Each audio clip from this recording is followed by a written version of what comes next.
conforme nós combinamos no início, né? Deve ser exatamente 10 horas, então vamos dar início à nossa palestra. Naturalmente que os outros convidados devem estar chegando, devem chegar no meio da palestra. Então, inicialmente, para a gente iniciar essa apresentação, queria convidar o Dr. Eduardo Duprá Ferreira. E para essa mesa inicial, que a nossa segunda palestra será do Dr. Renato Alves Teixeira, sobre a rodovia translitorânea, e o Dr. Eduardo vai falar sobre o plano logístico do Estado do Rio de Janeiro.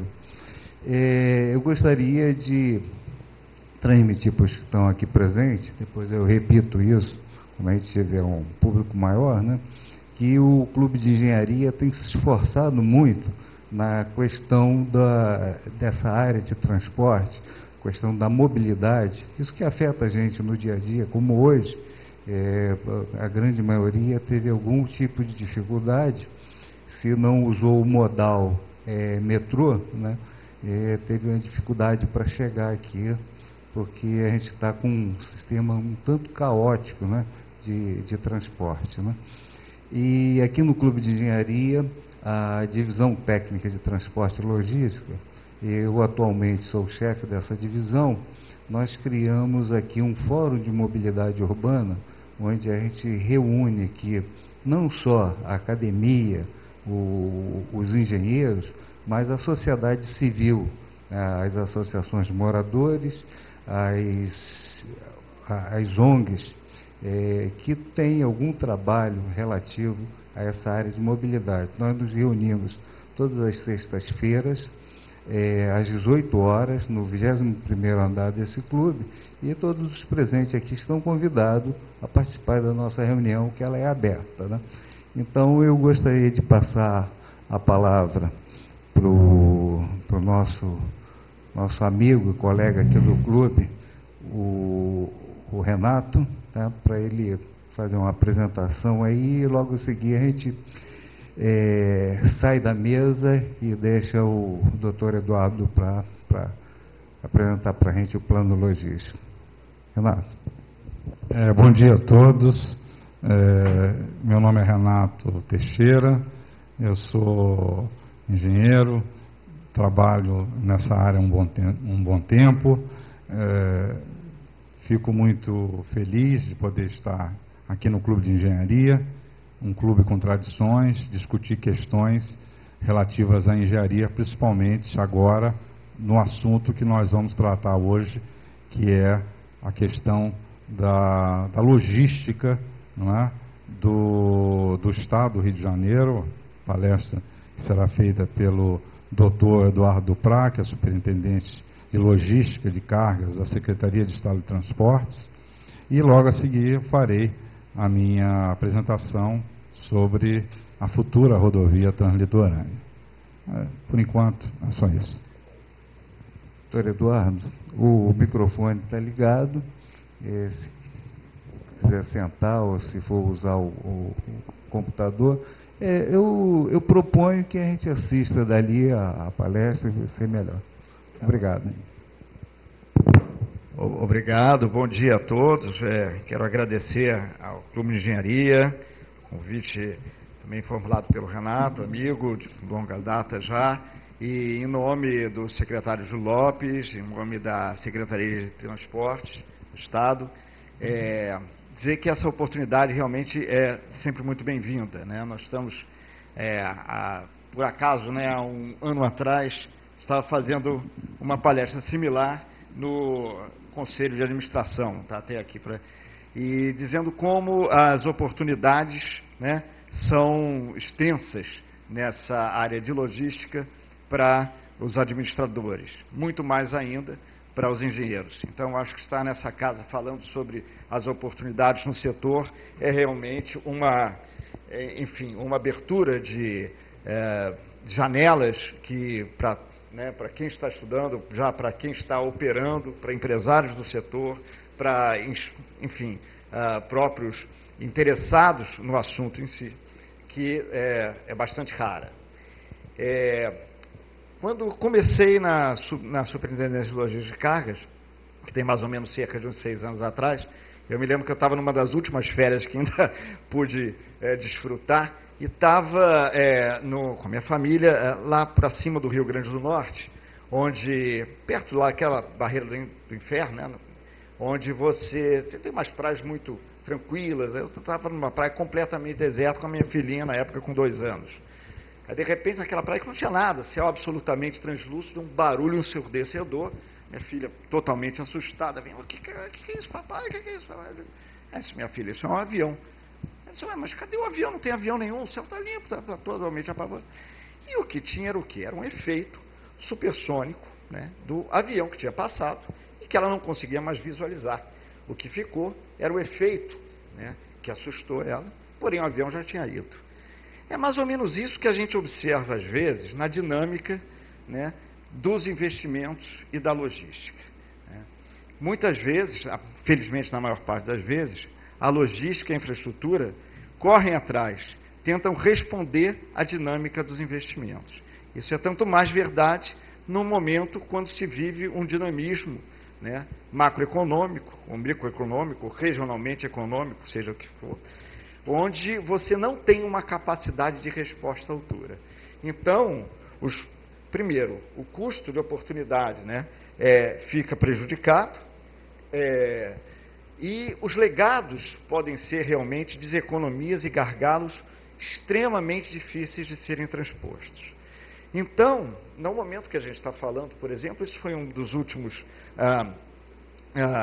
ensaios, estimativas da Firjan. Os números podem mudar, podem variar, mas a gente tem aqui uma carga de investimentos, né, de vários setores, basicamente capitaneados pela indústria de óleo e gás no Rio de Janeiro, e vários outros desdobramentos, desde arranjos produtivos locais em alguns municípios, até outras grandes oportunidades. Esses investimentos ocorrem hoje no Rio de Janeiro, num território relativamente pequeno, né, em termos geográficos, e acidentado, o que ainda mais força com que a logística seja pensada de forma coerente para atender a isso. Né? Essa é a plataforma logística que nós temos no Rio de Janeiro, quer dizer, com vários ativos logísticos que concorrem às vezes entre si, quando na verdade têm e devem se complementar. Então são vários portos, né, que é o Rio de Janeiro, apesar de pequeno, é o terceiro estado, a terceira litoral em extensão do país, né?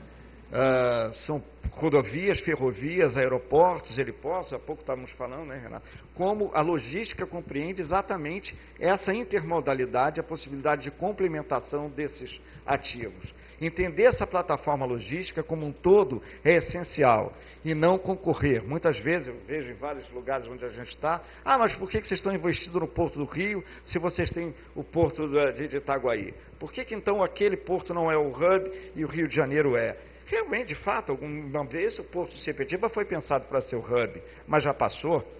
Né? Passou e você tem que também compreender o Porto do Rio com seu ativo. Então, esse dinamismo é muito importante. Né? O Galeão foi pensado como, por que se tirou os voos regionais do Galeão e passou-se para o Santos Dumont? Perdeu a capacidade de ser hub, uma vez que ele também transporta passageiros e cargas. Sim, mas a dinâmica exigiu isso. Né? Em um dado momento, a ANAC, com seus ditames. Então, são fatores regulatórios, são fatores institucionais, são fatores dos próprios investimentos. A dinâmica é muito rápida. Se perde-se uma oportunidade, dificilmente essa oportunidade volta. Por isso é muito importante que se pense concomitantemente, ou antes mesmo, que os investimentos ou as diretrizes institucionais ocorram. Se a gente pensar, por exemplo, o setor portuário, né, nós temos aqui já um gráfico que mostra como essa dinâmica acontece. Né? Então, aqui, não sei se dá para enxergar aí, nós temos aqui projeções de 2000 até 2035. Né? Esse aqui, a linha vermelha, é o total, juntando granéis sólidos, líquidos, de carga geral e containers. Para vocês terem uma ideia, houve um aumento, né, sem qualquer expansão relevante de infraestrutura, isso aqui é uma fonte do valor, aumento de 67% na movimentação total de carga nos últimos 10 anos. Sem sequer haver infraestrutura. Né? E hoje o que acontece com isso? Qual é a resultante que temos? Cerca de mais de 40 dias é o prazo de operação nos portos brasileiros. Isso está na conexão marítima.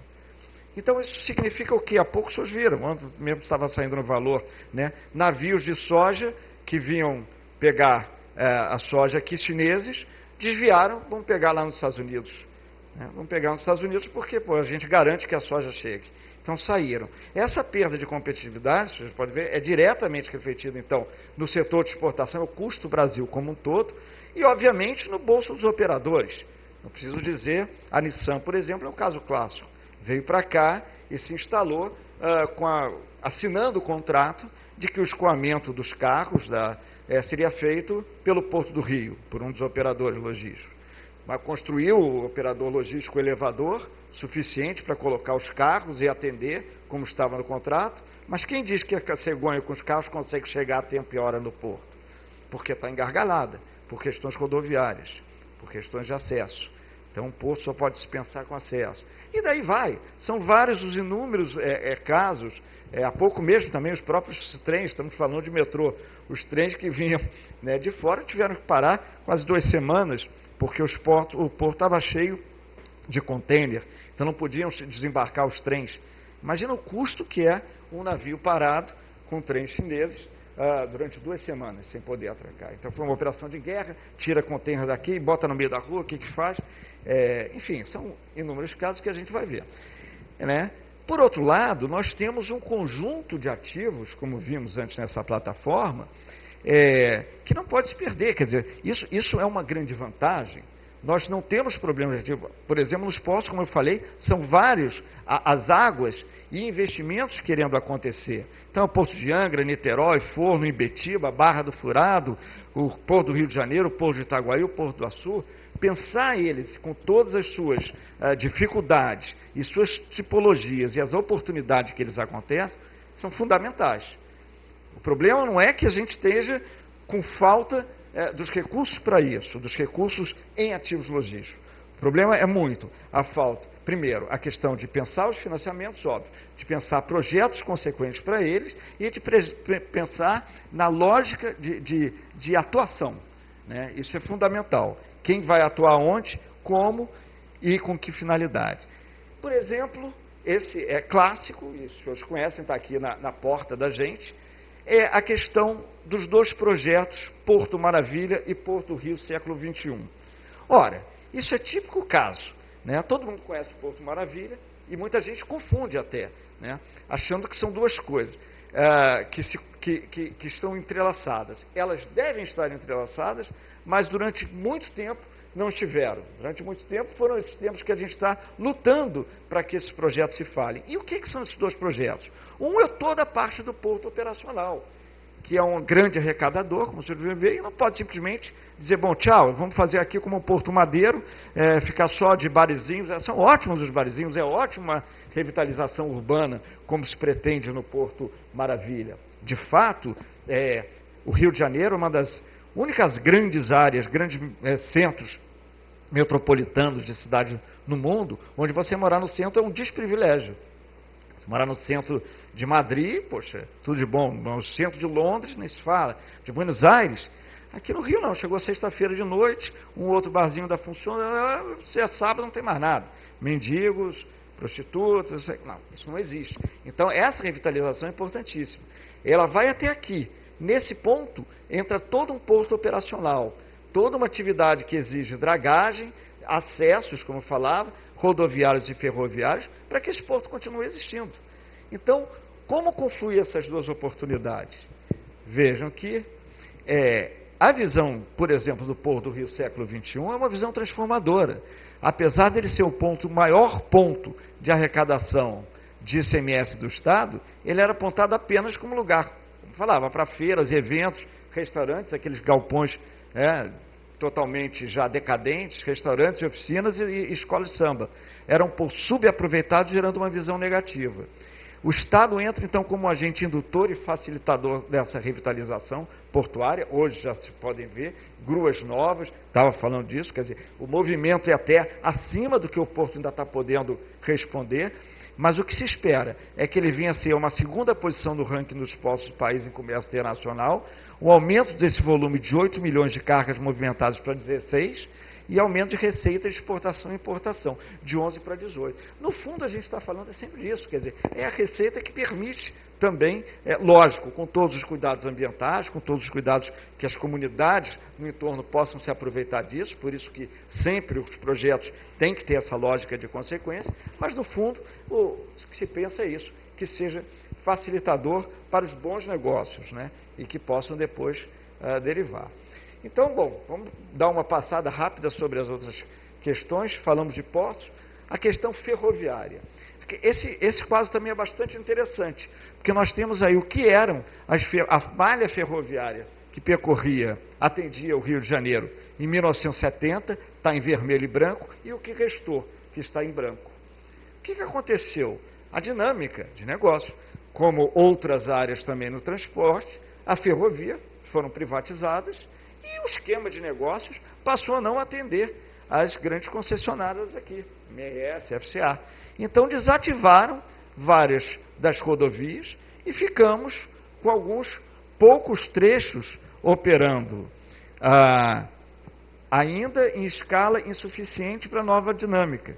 Bitolas estreitas, muitos trilhos ainda já deteriorados, né, de forma que se perde um grande patrimônio. Apesar desse abandono, ainda são trechos, o traçado é um patrimônio ferroviário de grande valia. Se não tivermos os negócios, se não tivermos as condições CAPEX, operacionais e tudo, institucionais, isso vai cada vez se deteriorar mais. Ainda está lá, e os negócios estão esperando que esteja, quer dizer, que a infraestrutura esteja ali disponível. Se não, correm para outros lugares. E daqui a pouco nem sequer esses traçados temos. Então, aqui temos aqui todo o leito no trecho que é o São Bento, Pátio de Visconde de Itaboraí. Nós vamos ver como é o começo da 354, e o trecho aqui entre Macaé e Carapebus também. Vejam que já começam a tirar dormentes, começa a ter dificuldade de recomposição e atualização dessas rodovias, mas depois a gente pode contar, se for o caso, melhor a história de como é que a gente está tratando isso, né? Vou dar uma passada geral, para que depois a gente volte às considerações em cima de alguns desses projetos mais a miúde. O que eu falava era isso. O trecho São Bento, Visconde de Itaboraí, é essa primeira coroa aqui, que já se imaginava como ligação para o Comperche, né, e atender também escoamento